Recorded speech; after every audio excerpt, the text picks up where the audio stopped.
नमस्कार दोस्तों, सर जी क्लासेस में आपका स्वागत है। तो इस वीडियो में हम लोग नेशनल सीड्स कॉरपोरेशन लिमिटेड की तरफ से जो आपकी वैकेंसी निकाली गई है, तो उसका जो है हम लोग प्रीवियस ईयर में जो क्वेश्चन पूछे गए थे जनरल अवेयरनेस के, तो वो हम लोग देखेंगे, जिससे कि आपको आइडिया हो जाएगा कि किस टाइप के क्वेश्चन जो है पूछे गए थे। और देखिए, जो हम पैटर्न की बात करते हैं एग्जाम पैटर्न का, तो ये जो आपका एग्जैक्ट जो है इस साल का नहीं दिया हुआ है, लेकिन प्रीवियस ईयर के जो एग्जामिनेशन जैसे इसके हुए थे, तो उस बेसिस पे देखिए इसमें जो भी वैकेंसी निकाली गई है, मतलब कि जो पिछले साल भी आए थे और इस बार के भी जो भी आपका है, तो उनका जो पैटर्न दिया गया था आपका, तो उसमें से टेक्निकल और नॉन टेक्निकल सब्जेक्ट आपके थे। तो टेक्निकल सब्जेक्ट में से आपके जो है नंबर ऑफ क्वेश्चन 70 पिछले बार आए थे और उनका जो मार्क्स था 70 मार्क्स का था। और वहीं पे जो आपका नॉन टेक्निकल पार्ट है सेक्शन बी का, तो इसमें जो है आपका जैसे कि जनरल एप्टीट्यूड, रीजनिंग हो गया, इसके बाद इंग्लिश हो गया, और इसके अलावा जो आपका जैसे कि जनरल नॉलेज का यानी कि जनरल स्टडी का पोर्शन है और साथ में कंप्यूटर का पार्ट है। तो इनसे जो है आपका यानी कि नॉन टेक्निकल पार्ट आपका 30 क्वेश्चन आए थे और वो आपके 30 मार्क्स के थे, और टोटल जो ड्यूरेशन टाइम का था वो 2 आवर्स का था। तो आप लोग जो है इसी को मानते हुए मान के चल सकते हैं कि क्वेश्चन जो आपके रहेंगे, तो वो आपके 30 नंबर के रहेंगे नॉन टेक्निकल पार्ट से, जिसमें कि आपको इन चारों सेक्शन से आपको करके जाना होगा। जनरल एप्टीट्यूड का हो गया, न्यूमेरिकल एबिलिटी का, या फिर जो रीजनिंग का है इंग्लिश का, और उसके बाद जो आपका फिर है जनरल स्टडी का है, और साथ में कंप्यूटर का भी, क्योंकि देखिए कंप्यूटर आपका मोस्ट इंपॉर्टेंट है इस एग्जाम के लिए, क्योंकि जितने भी पोस्ट है तो साथ में आपको प्रोफिशिएंसी इन कंप्यूटर मांगा गया हुआ है। तो हम आपको जो है एक अलग से कंप्यूटर का पूरा क्लास आपको हम प्रोवाइड करेंगे, जिससे कि आपका पूरा कवर हो जाएगा। अगर क्वेश्चन कहीं से भी पूछा जाएगा कंप्यूटर का, तो आप लोग इजीली बना लीजिएगा। जितना चीज़ हम आपको प्रोवाइड करेंगे, तो उससे आपका काफ़ी अच्छे से तैयारी हो जाएगा कंप्यूटर का। और प्रीवियस एग्जाम में भी जो है 30 क्वेश्चन जैसे कि आपके नॉन टेक्निकल थे, और जनरल स्टडी का जो क्वेश्चन पोर्शन जो था उसमें से, तो अगर मान लीजिए कि 8 से 10 क्वेश्चन पूछे गए थे, तो 2 से 3 क्वेश्चन आपके कंप्यूटर से ही थे। तो इस तरीके से आपको इसका अच्छे से तैयार करके जाना होगा। और वहीं पे देखिए, जो आपका इसमें जैसे डिप्लोमा ट्रेनी या सीनियर ट्रेनी जो भी है, तो सभी का पैटर्न लगभग एक ही है उसमें। 70 टेक्निकल क्वेश्चन और 30 जो है नॉन टेक्निकल क्वेश्चन। उसी तरीके से और भी जो इसमें आपका है, तो सभी का वही पैटर्न आपका दिया था प्रीवियस ईयर में, और प्रीवियस जो मतलब कि एग्जाम हुए थे। तो हम जो है उसी को कंसिडर करते हुए यहाँ पे प्रीवियस ईयर के जो क्वेश्चन जो कुछ पूछे गए थे, तो वो हम लोग डिस्कस करेंगे। तो यहाँ पे देखिए आपका दिया हुआ है क्वेश्चन, जो आपका स्क्रीन पे दिख रहा होगा यहाँ पे। तो पहला क्वेश्चन देखिए, यहाँ पे लिस्ट दिया हुआ है आपका क्वेश्चन का, इसमें आपको मैच करना है लिस्ट 1 और लिस्ट 2 से। तो इसमें जो देखिए यहाँ पे दिया हुआ है पोर्ट का नाम दिया हुआ है, जितने भी पोर्ट है, और ये कौन से स्टेट में है, तो इसमें आपको इसका मिलान करना है। तो इसको देखिए, क्वेश्चन करने से पहले जितने भी इंडिया में पोर्ट है, तो उसको आप लोग सबसे पहले यहाँ से जान लीजिए। इसके बाद आप लोग इस क्वेश्चन को बिल्कुल इजीली कर सकते हैं। यदि आपसे इनसे रिलेटेड कोई भी और क्वेश्चन आपको पूछा जाएगा, तो वो आप लोग इजीली कर सकते हैं। तो देखिए, इंडिया में यदि हम बात करते हैं, तो जैसे सी वाटर ट्रांसपोर्ट कैटेगरी के अंदर में ये सारे पोर्ट आपके आते हैं। तो टोटल यहाँ पे 13 मेजर पोर्ट है, और साथ साथ में माइनर और इंटरमीडिएट पोर्ट्स भी है, जो कि कोस्टल स्टेट जितने भी इंडिया में है, तो वो जो कि आपका टोटल जो 7517 किलोमीटर की लेंथ है, तो वहाँ पे उन सारे जगहों पे है ये। तो जितने भी पोर्ट है जो वर्क करते हैं यहाँ पे, तो वो जो है मेजर पोर्ट ट्रस्ट एक्ट के तहत, जो कि 1963 में ये एक्ट पास किया गया था, तो उसी के तहत जो है ये कंट्रोल किया जाता है, और इसके कंट्रोल किया जाता है सेंट्रल गवर्नमेंट के द्वारा। तो जो भी मेजर पोर्ट है, तो आपका जैसे कि इंडिया आप जानते हैं कि ये वेस्टर्न कोस्ट और ईस्टर्न कोस्ट दोनों तरफ बटे हुए हैं स्टेट, और उधर ही जो है पोर्ट्स बने हुए हैं। तो मेजर जो पोस्ट जो वेस्ट कोस्ट की तरफ में है, तो वो कौन कौन से हैं, तो यहाँ पे आपका नाम दिया हुआ है पोर्ट का नाम, और ये कौन से स्टेट में है, और इसका क्या सिग्निफिकेंस, मतलब इंपॉर्टेंट की पॉइंट्स क्या हैं, तो ये सारा कुछ दिया हुआ है। यदि आपसे इनमें से किसी भी टाइप से क्वेश्चन आपसे पूछा जाएगा, तो आप लोग इजिली कर लीजिएगा। तो सबसे पहले देखिए, दीनदयाल पोर्ट ट्रस्ट है। तो इसको जैसे कि पहले इसका नाम जो है कंडला पोर्ट के नाम से जाना जाता था, लेकिन इसका अब नाम चेंज कर दिया गया है। तो ये जो है इंडियन स्टेट गुजरात में स्थित है, और ये एक तरीके का एक टाइडल पोस्ट है, और ये जो है सबसे लार्जेस्ट सर्विंग पोर्ट है नॉर्दर्न इंडिया में। तो ये सारा फैक्ट भी है, आप लोग इसको नोट करते चलना। फिर अगला देखिए, मुंबई पोर्ट ट्रस्ट है। तो मुंबई पोर्ट ट्रस्ट जो है, तो ये महाराष्ट्र में है, और ये एक तरीके से एक नेचुरल हार्बर पोस्ट है, और ये नेचुरल हार्बर पोस्ट में से ये सबसे लार्जेस्ट है, और ये पूरे इंडिया का सबसे बिजिएस्ट पोर्ट भी है। तो आपसे क्वेश्चन यहाँ पे किसी भी टाइप से पूछा जा सकता है इसमें से, तो आप लोगों को सारा चीज़ याद रखना होगा। फिर अगला देखिए, जवाहरलाल नेहरू पोर्ट ट्रस्ट, जिसको कि पहले इसको नवसेरा भी पोस्ट बोला जाता है ये, तो ये भी महाराष्ट्र में ही ये लोकेटेड है। अब देखिए, ये जो है मुंबई के नियर ही इसको बनाया गया हुआ है, क्योंकि देखिए जो मुंबई पोर्ट ट्रस्ट है, तो यहाँ पे ट्रैफिक को कम करने के लिए ये सेकेंड पोर्ट डेवलप किया गया है मुंबई के नियर में ही, और ये एक तरीके का बहुत ही मैकेनाइज्ड और लार्जेस्ट आर्टिफिशियल पोर्ट है इंडिया का।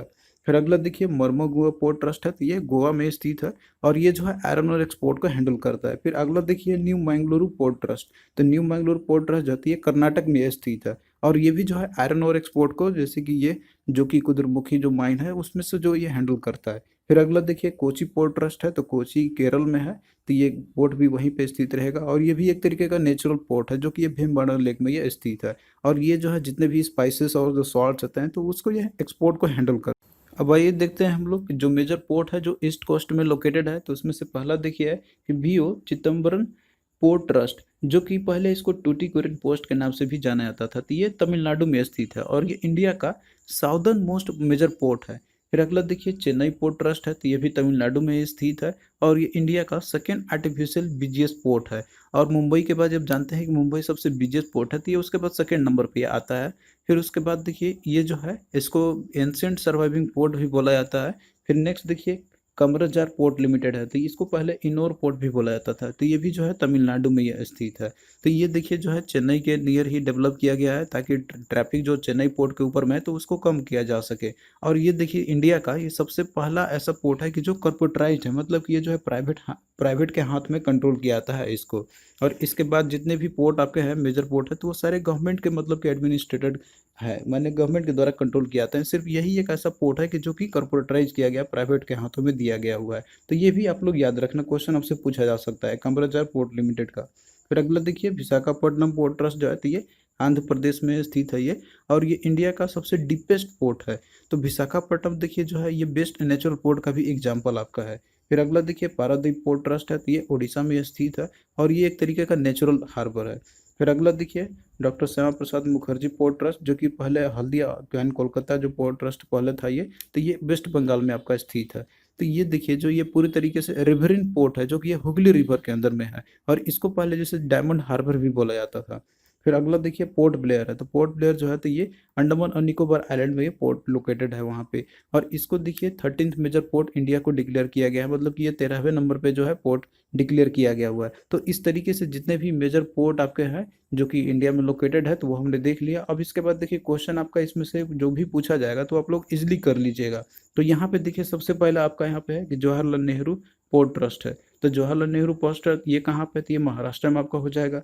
तो 1 का देखिए बी आपका हो जाएगा, तो 1 देखिए बी 2 में और 4 में दिया हुआ है आपका, तो बाकी 1 और जो 3 है तो ये तो ऐसे ही मतलब कि एलिमिनेट हो गया ऑप्शन। फिर उसके बाद देखिए अगला आपका दिया हुआ है इसमें पारादीप पोर्ट है, तो पारादीप पोर्ट जो है तो ये उड़ीसा में ये लोकेटेड है, तो पारादीप की आपका क्या हो जाएगा, इसका ऑप्शन सी हो जाएगा। तो 2 का देखिए सी से मैच होगा, तो 2 का सी देखिए इसी में दिया हुआ है आपका, ऑप्शन 2 में दिया हुआ है, तो यही आपका राइट आंसर हो जाएगा क्योंकि इसमें 2 का ए दिया हुआ है। फिर अगला देखिए कंडला पोर्ट है, तो कंडला पोर्ट ये कहाँ पे है, गुजरात में है, तो 3 का क्या हो जाएगा, डी हो जाएगा। फिर उसके बाद देखिए इसमें दिया हुआ इन्नोर पोर्ट, तो इन्नोर पोर्ट ये कहाँ पे है, तो ये तमिलनाडु में है, तो 4 का क्या हो जाएगा, ए हो जाएगा। तो इसलिए राइट आंसर ऑप्शन 2 इसका हो जाएगा। तो आपको जो है अब कोई दिक्कत नहीं होगी आंसर को करने में क्योंकि आप लोगों ने स्टडी कर लिया है जितने भी मेजर पोर्ट हैं। फिर नेक्स्ट क्वेश्चन देखिए कि Shigmo is one of the prominent festival of the, तो सिग्मो जो है ये प्रोमिनेंट फेस्टिवल किसकी है, तो इसका देखिए राइट आंसर आपका ऑप्शन 3 हो जाएगा, कोंकणी हिंदी कम्युनिटी। तो सिग्मो जो है तो ये एक स्प्रिंग फेस्टिवल है जो कि इंडियन स्टेट गोवा में सेलिब्रेट की जाती है और ये जो है हिंदू कम्युनिटी का, खासकर वहाँ के जो कोंकणी डियास्पोरा के जो लोग रहते हैं तो वो जो है इसको होली का ही हिस्से के रूप में, एक त्यौहार के रूप में इसको मनाते हैं, जो कि ये स्प्रिंग फेस्टिवल में ये मनाते हैं वहाँ पे। तो इसका देखिए राइट क्या हो जाएगा, कोंकणी हिंदू कम्युनिटी। और आप जानते हैं कि कोंकणी भाषा जो है तो ये वहाँ जैसे कि गोवा में बोली जाती है, तो आप लोग वहाँ से भी इसको मार्क कर सकते थे आंसर को। फिर नेक्स्ट क्वेश्चन देखिए, the first battle of terrain was fought between, तो जो पहला बैटल ऑफ टेरेन था तो वो किसके किसके बीच में फॉट किया गया था। तो देखिए जितने भी इंपॉर्टेंट बैटल्स है इंडियन हिस्ट्री से रिलेटेड, तो यहाँ पे हमने इंपॉर्टेंट सारे लिस्ट प्रोवाइड किए हुए हैं, तो आप लोग जो है इसको अच्छे से देख लेना, आपको जो इन्हीं में से देखने को मिलेंगे क्योंकि क्वेश्चन जो है तो घुमा फिरा के आपके वही सारे जो इंपॉर्टेंट बैटल्स होते हैं उन्हीं में से आपका पूछा जाता है। तो इसमें देखिए इंपॉर्टेंट बैटल का नाम है और किस ईयर जो है ये फॉट किया गया था और किस जगह पे किया गया था और कौन इसको जैसे जीता था उस युद्ध में, कौन हारा था और इसका क्या इंपॉर्टेंस थे, तो ये सारा फैक्ट आपका दिया हुआ। तो पहले देखिए बैटल ऑफ 10 किंग्स के बारे में बात करते हैं, तो ये जो है 14th सेंचुरी बीसी में ये जो है लड़ाई लड़ी गई थी और ये रावी नदी के किनारे जो है मतलब कि जो पंजाब में है, तो वहाँ पे लड़ी गई थी बैटल ऑफ 10 किंग्स। तो इसमें देखिए जो किंग जो सुदास थे थ्रस्ट भारत ट्राइब के, तो ये जो है विनर हुए थे इसमें। और जो इसमें जो 10 किंग्स जो मतलब कि लड़े थे इसमें, तो वो हार गए थे इसके अंदर में। फिर अगला देखिए बैटल ऑफ हैदे पास है। तो बैटल ऑफ हैदे पास जो है, तो ये 326 बीसी में ये लड़ी गई थी। और ये जो है झेलम नदी के किनारे लड़ी गई थी। तो इसमें देखिए जो है मैसेडोनिया का जो एम्पायर था वो विनर हुआ था, और इसमें जो लूजर हुए थे तो जितने भी पुरान किंगडम थे तो वो जो है इसमें लॉस कर गए थे। तो ये देखिए एक बैटल जो है हिस्ट्रिकली सिग्निफिकेंस है एक तरीके से इंडिया का। जैसे कि यहाँ पे ग्रीक पॉलिटिकल सिस्टम जो है मतलब कि जो शुरुआत हुई थी, इसके साथ साथ में जो इंडियन के कल्चर्स थे वो भी बहुत तरीके से फॉरेनर्स के साथ यहाँ पे इन्फ्लुएंस हुए थे। अब इसी का ही इम्पैक्ट है कि 12वीं सेंचुरी तक बहुत ही दिनों तक यह रहा था। फिर अगला देखिए कलिंग बार है। तो कलिंग बार जो है तो ये 263 बीसी या 262 बीसी या फिर यही कोई रेंज आपका मिलता है, एग्जैक्ट डेट नहीं मिलता है इसका आपका वहाँ पे। लेकिन आप लोग जो है अप्रोक्सीमेटली इसका याद कर सकते हैं यहाँ पे कि 262 बीसी के अप्रोक्सीमेटली युद्ध लड़ी गई थी। तो इसमें देखिए जो प्लेस हुआ था तो वो कलिंग में लड़ी गई थी। और इसमें मौर्यन अम्पायर के बीच में लड़ाई हुआ था, जिसमें कि किंग अशोका जो थे मतलब कि इसमें विजयी हुए थे। और साथ में जो किंगडम कलिंगा का था तो उसमें जो है उनकी हार हो गई थी। तो इसके बाद ही है कि जो अशोका जो है मतलब कि जो अशोक थे उनको बहुत ही हर्ट फील हुआ था इस युद्ध के बाद, और उन्होंने जो है बुद्धिज्म को अडॉप्ट कर लिया था इसके बाद फिर से। और इसके बाद जो है वो मतलब कि जैसे ब्रूटली युद्ध करना वो उतना नहीं प्रेफर करते थे।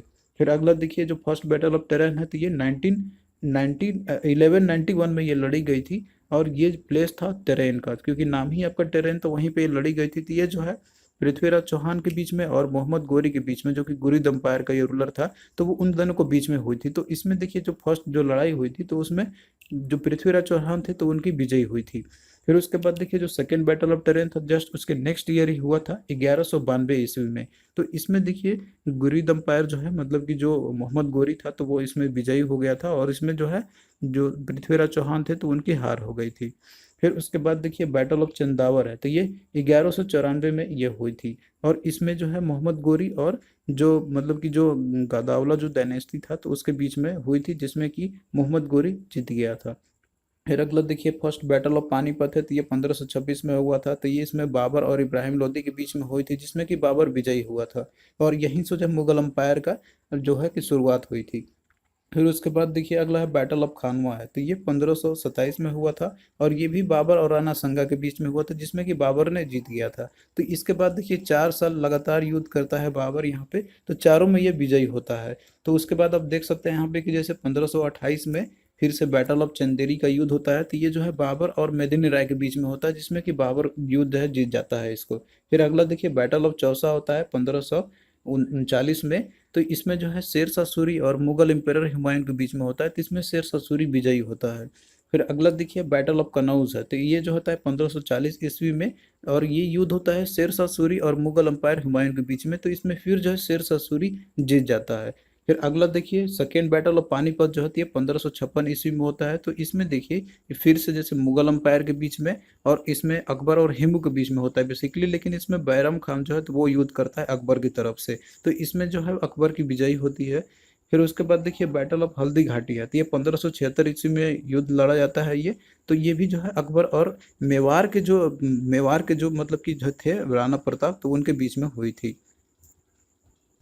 और जिसमें कि अकबर की जीत हुई थी इसमें। फिर अगला देखिए बैटल ऑफ पुरंदर है। तो ये 1665 ईस्वी में हुआ था। तो ये जो है मुगल एम्पायर और मराठा के बीच में युद्ध हुई थी, तो इसमें मुगल एम्पायर विजयी हुआ था। फिर अगला देखिए बैटल ऑफ पलासी है। तो ये 1757 ईस्वी में होता है। तो ये जो है अंग्रेज के बीच में और जो सिराजुद्दौला थे बंगाल के जो नवाब थे उनके बीच में हुआ था, तो जिसमें कि रॉबर्ट क्लाइव इस युद्ध को नेतृत्व किया था, तो वो विजयी हुआ था। तो इसमें जो इंग्लिश की जीत हुई थी। फिर अगला देखिए जो थर्ड बैटल ऑफ पानीपत है। तो ये 1761 में होता है। तो ये जो है अहमद शाह अब्दाली और मराठा के बीच में इसमें होती है। तो इसमें अहमद शाह अब्दाली विनर होता है। फिर अगला देखिए बैटल ऑफ वंडीवास है। तो ये 1760 ईस्वी में होती है। तो ये जो है ब्रिटिश ईस्ट इंडिया कंपनी और फ्रेंच ईस्ट इंडिया कंपनी के बीच में होती है, तो जिसमें कि ब्रिटिश ईस्ट इंडिया कंपनी विजयी होती है और फ्रेंच ईस्ट इंडिया कंपनी जो है यहाँ से वापस चली जाती है। फिर अगला देखिए बैटल ऑफ बक्सर है। तो ये 1764 ईस्वी में होती है, जिसमें कि ये हेक्टर मुनरो जो कि इंग्लैंड की तरफ मतलब कि जो ब्रिटिश की तरफ से जो नेतृत्व किया था इस युद्ध को। तो इसमें जो है जो मतलब कि इंग्लिश इंग्लिश जो थे यहाँ पे वो विजयी हो गए थे, और इसके साथ में जो कंबाइंड आर्मीज थे जो कि नवाब थे मतलब कि जो बंगाल के, और इसके साथ में जो सिजा उद दौला था, और इसके साथ जो मुगल एम्पायर थे, तो इन तीनों ने मिल के जैसे इसमें बहुत ही कंबाइंड फोर्सेस ने मिल के युद्ध किया था, फिर भी जो है अंग्रेज जीत गए थे इस युद्ध में, बैटल ऑफ बक्सर। और यही जो है फाइनल युद्ध था जिसके बाद अंग्रेज का यहाँ पे पूरे पावर हो चुका था इंडिया में लगभग। तो अब यहाँ पे देखिए जो क्वेश्चन आपसे पूछा गया था कि the first battle of terrain was fought between, तो पहला बैटल ऑफ टेरेन जो था तो ये किसके बीच में हुई थी, तो ये मोहम्मद गौरी और पृथ्वीराज चौहान के बीच में हुई थी। तो जिसमें कि जो पृथ्वीराज चौहान थे तो वो विजयी हुए थे फर्स्ट बैटल ऑफ टेरेन में। तो राइट आंसर इसका ऑप्शन 1 आपका हो जाएगा। और ये कब लड़ी गई थी, तो 1191 ईस्वी में हुई थी। तो ये डेट और सारा जितने भी फैक्ट्स है तो वो आप लोग वहाँ से अच्छे से नोट कर लेना आप लोग। फिर अगला क्वेश्चन देखिए कि in case of reflection it is well known that कि when a mirror turn through an angle the refracted ray turns through the. तो इसमें एक केस आपका जैसे पूछा गया हुआ है, आपका साइंस से रिलेटेड है कि अगर मान लीजिए रिफ्लेक्शन का केस है, और इसमें हम जानते हैं कि कोई मिरर को अगर हम लोग उसको टर्न करते हैं किसी भी एंगल से, तो जो रिफ्लेक्टेड रे है तो वो कितना से टर्न कर जाएगा। तो देखिए इस तरह का जब भी प्लेन मिरर होता है, अगर उसको हम किसी भी एंगल से उसको हम रोटेट करते हैं, तो जो रिफ्लेक्टेड रे जो होता है तो वो जो है उसके ट्वाइस ऑफ दैट एंगल से वो रोटेट कर जाता है। तो आप यहाँ फिगर से भी आप इसको देख के समझ सकते हैं। तो इसका देखिए जो राइट आंसर आपका क्या होगा इसमें, ऑप्शन 2 इसका हो जाएगा, ट्वाइस दैट एंगल हो जाएगा। फिर देखिए नेक्स्ट क्वेश्चन है कि find the odd one out. तो इसमें आपको odd one out find out करना है। तो इसमें देखिए आपका दिया हुआ है कप से रिलेटेड आपका है। तो पहला देखिए फीफा वर्ल्ड कप है, दूसरा राइडर कप है, तीसरा वॉल्कर कप है, और चौथा आपका देखिए इसमें सोलहेम कप है। तो इसमें से देखिए जो राइडर कप है, वॉल्कर कप और जो सोलहेम कप है, तो ये सारे जो है आपके गोल्फ से रिलेटेड है। जिसमें कि आपका जो राइडर कप है तो ये मेंस का गोल्फ कंपटीशन है, और उसके बाद जो वॉल्कर कप है भी गोल्फ ट्रॉफी है, और जो सोलहेम कप है तो ये भी बाई एनुअल गोल्फ टूर्नामेंट है। तो इसमें से तीनों आपको गोल्फ से रिलेटेड है। लेकिन जो फीफा वर्ल्ड कप आपका है तो ये फुटबॉल से रिलेटेड रिलेटेड आपका है, जो कि फीफा जो है 4 साल में एक बार होती है। तो इसमें आपका ऑड वन आउट क्या हो जाएगा, ऑप्शन 1 आपका हो जाएगा। तो आपको देखिए गेम्स एंड ट्रॉफी से भी रिलेटेड जो क्वेश्चंस रहते हैं वो आपको याद रखना होगा कि कौन सा ट्रॉफी किस गेम से रिलेटेड है, क्योंकि ये आपका रीजनिंग से भी मिला जुला के पूछ लेता है उसमें, लेकिन जीके का ही आपका पार्ट रहता है वो। फिर अगला क्वेश्चन देखिए कि when the branch of a tree is shaken violently the leaves fall, this happening can be explained bye. तो देखिए जब भी ब्रांच जो होते हैं ट्री के, अगर हम उसको वॉलेंटली अगर उसको शेक करते हैं, मतलब कि उसको जब हिलाते हैं जोर से, तो आप देखते होंगे कि जो पत्ते रहते हैं उसके तो वो फॉल कर जाते हैं। तो ये किस कारण से होती है, तो ये आपको बताना है इसमें। तो इसमें देखिए जो न्यूटन्स का जो फर्स्ट लॉ ऑफ मोशन है, तो वो यहाँ पे जो है मतलब कि जो है प्रिंसिपल काम करती है, जिसमें कि आपका इनर्शिया ऑफ जो रेस्ट का यहाँ पे मतलब कि ये आता है प्रिंसिपल। तो इसमें देखिए जब हम लोग लिप्स को जैसे ट्री को अगर मान लीजिए कि हम हिलाते हैं, जो ब्रांच होती है ट्री का, तो उस समय जब हम उसको शेक करते हैं तो ब्रांच में देखिए क्या होगा कि वो मोशन में आ जाते हैं, लेकिन जो पत्ते जो रहते हैं उसके अंदर में तो वो जो है रेस्ट पोजीशन पे रहते हैं। तो यहाँ पे due to inertia of rest के चलते जो है वो फॉल कर जाते हैं। तो इस केस को हमने ऑलरेडी बताया हुआ है साइंस का जो फिजिक्स का जो क्लास हम करा रहे हैं। तो यदि आप लोग साइंस फॉलो कर रहे होंगे तो आप लोग वहाँ से बिल्कुल अच्छे से क्वेश्चन कर सकते हैं, वो सारा टॉपिक आपका कवर्ड हो जाएगा। फिर नेक्स्ट क्वेश्चन देखिए कि as per the constitutional provisions who has the absolute and ultimate powers regarding the passing of money bills. तो मनी बिल्स को जैसे पास करने के लिए किसके पास जो है कि कॉन्स्टिट्यूशनल प्रोविजंस के अकॉर्डिंग जो है उसके पास एब्सोल्यूट और अल्टीमेट पावर होती है। तो देखिए जो मनी बिल है तो ये केवल लोकसभा में ही ओरिजिनेट होती है, और वहीं पे जो है इसको पास होना होता है। हालांकि ये रिकंसिडरेशन के लिए जैसे राज्यसभा में जाती है, लेकिन राज्यसभा उसको एक्सेप्ट करे या ना करे, उसको पास करे या ना करे, उससे कोई लेना देना नहीं होता है। तो ये जो है अल्टीमेट पावर होता है, एब्सोल्यूट पावर होता है सिर्फ हाउस ऑफ द पीपुल के पास, यानी कि जो जो लोकसभा है सिर्फ उसके पास ये अधिकार होता है उसको पास करने के लिए। तो इसका देखिए राइट आंसर आपको क्या हो जाएगा, ऑप्शन ए हो जाएगा, हाउस ऑफ द पीपुल। इसको हम लोग लोकसभा भी बोलते हैं, यानी कि इसको लोअर हाउस भी बोला जाता है, तो कई नाम से भी जाना जाता है। और वहीं पे काउंसिल ऑफ स्टेट है तो इसको हम लोग राज्यसभा बोलते हैं, या फिर इसको अपर हाउस बोलते हैं हम लोग। और जैसे देखिए यहाँ पे स्पीकर आपका दिया हुआ है, तो देखिए कोई भी बिल जैसे मनी बिल है कि नहीं, तो ये स्पीकर डिसाइड करता है कोई भी फाइनेंशियल बिल मतलब कि जो अगर रहेगा तो उसको मनी बिल है कि नहीं, तो ये डिटरमाइन करने की पावर जो होता है तो वो स्पीकर के पास होती है। लेकिन यहाँ पे जो है मनी बिल को पास करने की बात कही जा रही है, किसके पास होता है, तो ये आपका लोकसभा के पास अधिकार होता है। तो दोनों में आप लोग डिफरेंशिएट समझना है यहाँ पे क्या क्वेश्चन आपसे पूछा जा रहा है। अगर आपसे पूछता है इसमें कि किसके पास जैसे कि डिसाइड करने का पावर होता है कि कोई भी फाइनेंशियल बिल अगर वो मनी बिल है कि नहीं है, तो ये स्पीकर के पास अधिकार होता है। लेकिन यहाँ पे क्वेश्चन दूसरे टाइप से पूछा गया है। यहाँ पे आपको इसमें पास करने की बात कही जा रही है कि पास करने का मनी बिल को किसके पास अल्टीमेट पावर होती है, तो ये जो लोकसभा है उसके पास होती है। तो दोनों में डिफरेंशिएट करने आपको आना चाहिए क्वेश्चन को देखते हुए। फिर अगला क्वेश्चन देखिए कि who amongst the following is not a lawn tennis player. तो देखिए टेनिस का प्लेयर कौन सा इसमें से नहीं, वो आपको बताना है। तो इसमें देखिए आपका दिया हुआ है राफेल नडाल आपका दिया हुआ है, रोजर फेडरर आपका दिया हुआ है, और टाइगर वुड्स दिया हुआ और सेरेना विलियम्स आपका दिया हुआ है इसमें से। तो इसमें से देखिए जो राफेल नडाल है तो ये भी टेनिस का ही प्लेयर है, जो कि आपका ये स्पेन का है ये। और वहीं रोजर फेडरर स्विट्जरलैंड का और सेरेना विलियम्स जो अमेरिका की ये टेनिस प्लेयर है। लेकिन जो टाइगर वुड जो आपका इसमें से दिया हुआ है, तो टाइगर वुड जो है ये अमेरिकन के एक प्रोफेशनल गोल्फर है। तो इसमें से आपका क्या हो जाएगा, यहाँ पे लॉन टेनिस प्लेयर कौन है, तो टाइगर वुड्स है, जो कि ये प्रोफेशनल गोल्फर है। नेक्स्ट क्वेश्चन देखिए कि the largest Indian state in terms of area is. तो इंडियन स्टेट आपको बताना है इसमें कि जो एरिया वाइज जो है सबसे लार्जेस्ट है। तो इसमें से देखिए जो ऑप्शन आपका करेक्ट होगा वो आपका राजस्थान हो जाएगा, यानी कि ऑप्शन 3 हो जाएगा। तो यहाँ पे देखिए हमने इंपॉर्टेंट लिस्ट लिए हुए हैं इंडिया से, जो भी इंडियन स्टेट्स है उनसे रिलेटेड जो भी मेजर फैक्ट्स आपके हैं। तो यहाँ पे आप देख सकते हैं टॉप 10 स्टेट जो है कि इंडिया में एरिया वाइज, तो उसमें नंबर 1 जो है तो वह राजस्थान पे आता है, और सेकेंड नंबर पे मध्य प्रदेश होती है।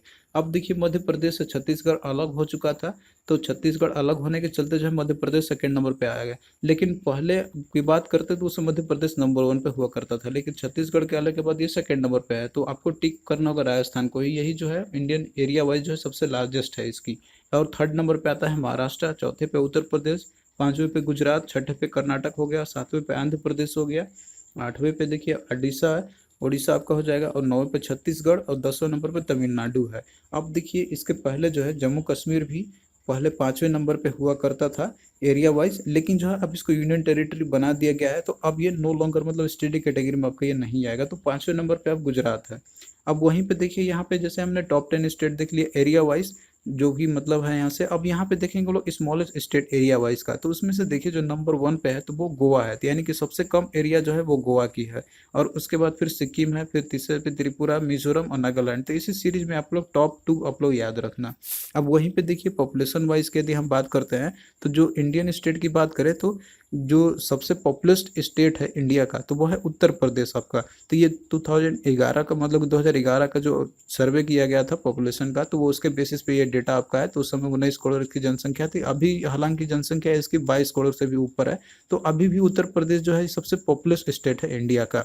उसके बाद फिर महाराष्ट्र का नंबर है, उसके बाद बिहार का, और फिर वेस्ट बंगाल का। तो आप लोग टॉप याद रखना, उत्तर प्रदेश अभी भी है ये। और क्वेश्चन भी आपका आता है तो 2011 के जो सेंसस हुए थे उसी के बेसिस पे आपके क्वेश्चन पूछे जाते हैं। अब उसके बाद देखिए लिस्ट पॉपुलेशन स्टेट के यदि हम बात करते हैं इंडिया का, तो उसमें नंबर 1 पे सिक्किम है, जो कि जिसकी पॉपुलेशन ओनली 6 लाख है। उसके बाद मिजोरम, अरुणाचल प्रदेश। तो आप लोग सिक्किम बस टॉप याद रखना है यहाँ पे।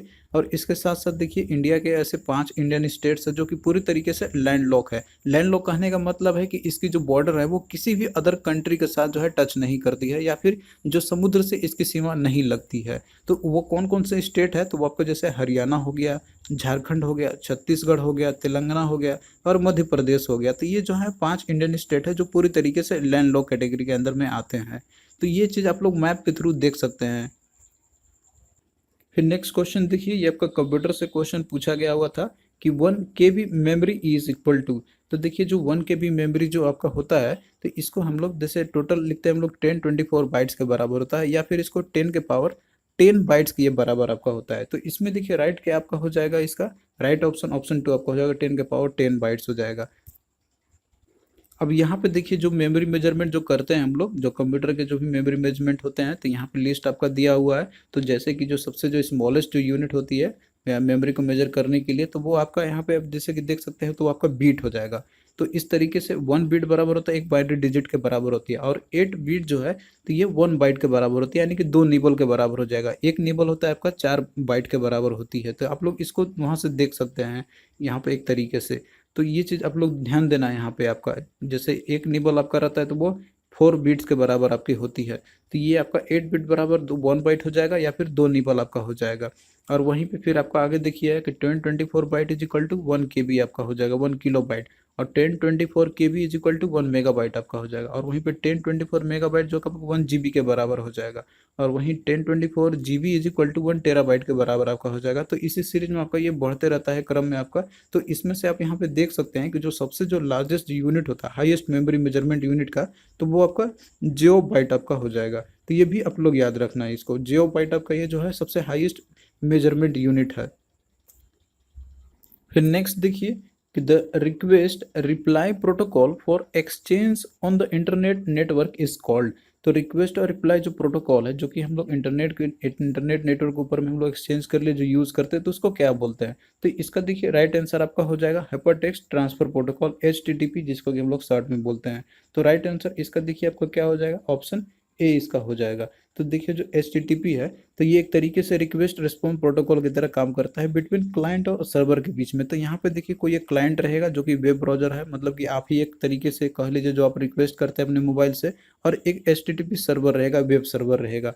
तो यहाँ पे जो भी आप यहाँ पे अपना जैसे रिक्वेस्ट भेजेंगे उसको, तो सर्वर के पास ही जाएगा आपका जो भी रिक्वेस्ट है। सपोज आपने सर्च किया, कोई कंटेंट आपने सर्च किया, सपोज रिलेटेड टू आपका पॉलिटी क्लास से आपका हो गया, तो वो रिक्वेस्ट वो उस जगह पे उस सर्वर पे जाएगा जहाँ पे वो डेटा स्टोर्ड रहेगा। अब उधर से फिर रिक्वेस्ट मैसेज आपके पास आएगा, मतलब कि जो रिस्पॉन्स जो रहेगा तो उसके अंदर में स्टेटस इन्फॉर्मेशन रहेगी कि आपने जो भी रिक्वेस्ट किया हो गया, और जो भी कंटेंट आपका रिक्वेस्टेड रहेगा तो वो आपका उधर से वापस आ जाएगा। तो ये रिक्वेस्ट मतलब कि जो आपका चलता है इसी तरीके से रिक्वेस्ट और रिप्लाई। तो ये जो है हाइपर टेक्स्ट ट्रांसफर प्रोटोकॉल के थ्रू हम लोग करते हैं ये। तो आई होप कि जितना क्वेश्चन मैंने आपको बताया यहाँ पे वो आपको समझ में आया होगा यहाँ पे सारे। तो ये थे आपके जैसे एक सेट के जो क्वेश्चन पूछे गए थे आपके, जो कि ये NSCL के क्वेश्चन में आपके आए थे प्रीवियस ईयर में। तो आपको कैसा लगा ये लेक्चर आप लोग कमेंट करके जरूर बताना। और इसी तरीके से आगे भी जो है और भी सेट हम लाते रहेंगे आपके पास। यदि आप लोग सपोर्ट करते हैं तो हम आपको क्लास भी प्रोवाइड करेंगे। और इसमें आप देख सकते हैं कि जो कंप्यूटर आपका है तो आपको 2 क्वेश्चन पूछे गए थे। तो कंप्यूटर एटलीस्ट तो आपको इसको अच्छे से तैयारी करके जाना चाहिए, क्योंकि 1 मार्क्स भी बहुत मायने रखता है आपका। तो कंप्यूटर का यदि आपको क्लास चाहिए तो आप लोग कमेंट करना, हम आपको उसका पूरा कंप्लीट जो है आपको प्रोवाइड कर देंगे। तो जितना भी आपको हम प्रोवाइड करेंगे कंप्यूटर का, तो उतना में से आपको क्वेश्चन देखिएगा जरूर देखने को मिलेगा आपको। तो यदि आपको क्लास चाहिए तो आप लोग कमेंट करना, जितना ज़्यादा लोग रिक्वेस्ट करेंगे उसका हम उसी के अकॉर्डिंग इसको स्टार्ट करेंगे। तो चलिए दोस्तों, आपसे बस यही रिक्वेस्ट है कि आप लोग वीडियो को अधिक